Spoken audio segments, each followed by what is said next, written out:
Bem, meu nome é Marcos Correia, eu sou diretor do Portal Game, sou pastor, sou da Igreja Adventista Promessa.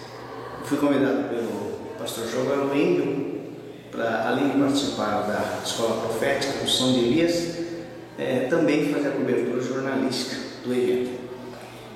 E o que nós presenciamos aqui foi um agrupamento de pessoas bastante grande, mais de 40 cidades, mais de 10 estados, pessoas de várias denominações, e todos fomos impactados pela palavra. O que me chamou mais atenção foi, dentro da unção de Elias, as pessoas se desprenderem e entenderem o chamado. E o que é esse chamado? Esse chamado é de estarmos trabalhando a favor e pelo ministério de Cristo.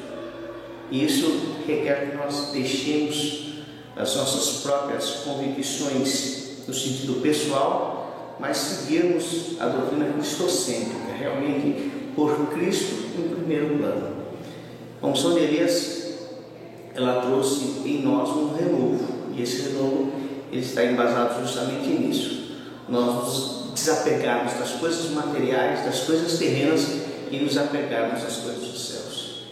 E essa foi realmente uma expectativa que nós tínhamos, e o resultado foi bastante satisfatório. Parabéns a toda a organização desse projeto, e com certeza seguirá, como diz o pastor João Wendel, por muitos e muitos anos. Deus abençoe.